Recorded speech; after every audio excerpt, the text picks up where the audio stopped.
Hello, നമ്മളുടെ ഇന്നത്തെ recipe വഴുതനങ്ങയൊക്കെ ഒരുപാട് വെറൈറ്റി ആയിട്ട് കഴിക്കാൻ ഇഷ്ടപ്പെടുന്നവർക്കാണെന്നുണ്ടെങ്കിൽ വഴുതനങ്ങ നമുക്കൊന്ന് വെറൈറ്റി ആയിട്ടൊന്ന് ഫ്രൈ ചെയ്തെടുക്കാം.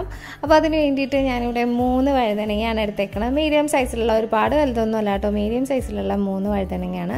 അത് അത്യാവശ്യം കനത്തിലാണ്, ഞാൻ ഏകദേശം ഒരു 1/4 ഇഞ്ച് കനത്തിലാട്ടോ ഇത് കട്ട് ചെയ്തെടുക്കുന്നത്. അപ്പോൾ അതുപോലെ കട്ട് ചെയ്തെടുത്താലാണ് കറക്റ്റ് നമുക്ക് ഫ്രൈ ചെയ്തെടുക്കാൻ പറ്റുള്ളൂ. ഒരുപാട് കനം കുറഞ്ഞിട്ട് പോയി കഴിഞ്ഞ് കഴിഞ്ഞാൽ പെട്ടെന്ന് കരിഞ്ഞിട്ട് പോകും. അതുകൊണ്ടിട്ട് അത്യാവശ്യം കനത്തിലാണ് കട്ട് ചെയ്തെടുക്കുന്നത്. അപ്പോൾ വഴുതനങ്ങ കറുത്തൊന്നും പോകാണ്ടിരിക്കാൻ വേണ്ടിയിട്ട് കട്ട് ചെയ്ത് ഞാൻ നേരെ വെള്ളത്തിലേക്ക് ഇടാണ്.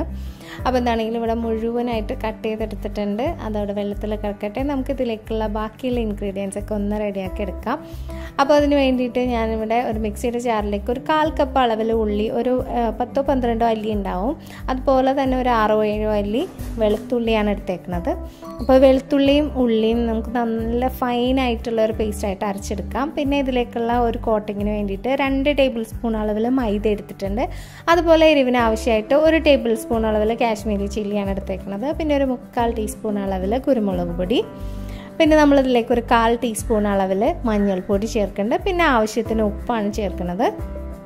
അപ്പോൾ ഇത്രയും സാധനങ്ങൾ ഇതിലേക്ക് ചേർത്ത് കഴിഞ്ഞ് കഴിഞ്ഞാൽ നമുക്ക് പുളിക്ക് ആവശ്യമായിട്ടുള്ള, പുളി വേണമെന്നുള്ളവർക്ക് മാത്രം പുളിക്ക് ആവശ്യമായിട്ടുള്ള 1 ടീസ്പൂൺ അളവിൽ വിനാഗിരിയാണ്. പിന്നെ നമ്മൾ നേരത്തെ അരച്ച ആ ഉള്ളിയുടെയും വെളുത്തുള്ളിയുടെയും കൂടെ പേസ്റ്റ് ചേർത്തിട്ട് നന്നായിട്ട് മിക്സ് ചെയ്യുക. അപ്പോൾ പുളി വേണമെന്നുള്ളൊരു വിനാഗിരി അല്ലെങ്കിൽ നാരങ്ങാനീര് ചേർക്കാം കേട്ടോ. പുളിയുള്ളതാണ് ഇതിനെപ്പോഴും ഒരു നല്ല ടേസ്റ്റ് ആയിട്ടുള്ളത്.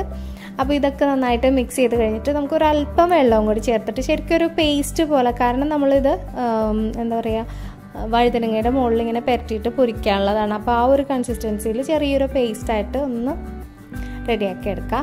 ഈ ഒരു സമയം വഴുതനങ്ങയിൽ വെള്ളമൊക്കെ ഊറ്റിക്കളഞ്ഞിട്ട് അതൊന്ന് ഒരു ടിഷ്യൂ കൊണ്ടിട്ടോ ഒരു തുണി കൊണ്ടിട്ടോ ഒന്ന് തുടച്ച്, അതിലൊട്ടും വെള്ളം ഇല്ലാണ്ടിരുന്നാലാണ് നമ്മൾ ഈ പേസ്റ്റ് അതിലേക്ക് ശരിക്കും പിടിക്കുള്ളൂ.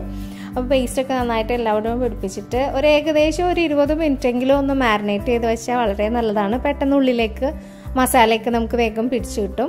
അപ്പോൾ ഇതൊന്ന് ഷാലോ ഫ്രൈ ആണ് നമ്മൾ ചെയ്തെടുക്കണം. അപ്പോൾ അധികം വെളിച്ചെണ്ണയൊന്നും ഒഴിക്കേണ്ട. ഷാലോ ഫ്രൈ ചെയ്യാൻ വേണ്ടിയിട്ട് വെളിച്ചെണ്ണയൊക്കെ നന്നായിട്ട് ചൂടായി കഴിയുമ്പോൾ ഇതുപോലെ നമ്മൾ നിരത്തി വെച്ചിട്ട് ഇരുപുറവും നമുക്ക് മറിച്ചും തിരിച്ചു വിട്ടിട്ട് ഫ്രൈ ചെയ്യാം. അപ്പോൾ ഒരുപാട് ചൂട് ആയി പോകരുത്, പെട്ടെന്ന് ഉള്ളിയൊക്കെ പെട്ടെന്ന് അടുക്കി പിടിച്ചു പോകും. അപ്പോൾ ഒരു മീഡിയം ഫ്ലെയിമിലിട്ടിട്ട് വഴുതനങ്ങയൊക്കെ കുക്കാവണ ആ ഒരു രീതിയിൽ നന്നായിട്ടൊന്ന് ഫ്രൈ ചെയ്തെടുക്കുക. അപ്പോൾ മീനൊന്നും ഇല്ലയെന്നുണ്ടെങ്കിലും ഫ്രൈ വേണമെന്ന് നിർബന്ധമുള്ളവർക്കാണെന്നുണ്ടെങ്കിൽ ഈ ഒരു വെറൈറ്റി തീർച്ചയായിട്ടും പരീക്ഷിക്കുക. നിങ്ങൾക്ക് എല്ലാവർക്കും ഇഷ്ടപ്പെടും. അപ്പോൾ തീർച്ചയായിട്ടും ഈ റെസിപ്പി നിങ്ങളൊന്ന് ട്രൈ ചെയ്ത് നോക്കിയിട്ട് ഫീഡ്ബാക്ക് അറിയിക്കുക. അതുപോലെ തന്നെ ആദ്യമായിട്ട് കാണുന്നവരാണെന്നുണ്ടെങ്കിൽ നമ്മളുടെ ഈ പേജ് ഒന്ന് ലൈക്ക് ചെയ്തിട്ട് ഫോളോ ചെയ്തേക്കുക. വീഡിയോ ഇഷ്ടമായിട്ടുണ്ടെങ്കിൽ ലൈക്ക് ചെയ്യാനും നിങ്ങളുടെ ഫ്രണ്ട്സിനും ഫാമിലി മെമ്പേഴ്സിനും ഒക്കെ ഒന്ന് ഷെയർ ചെയ്ത് കൊടുക്കാനും മറക്കരുത്. വീണ്ടും നല്ല അടിപൊളി വീഡിയോ ആയിട്ട് ഇനിയും കാണുന്നവരെ stay safe, take care, by.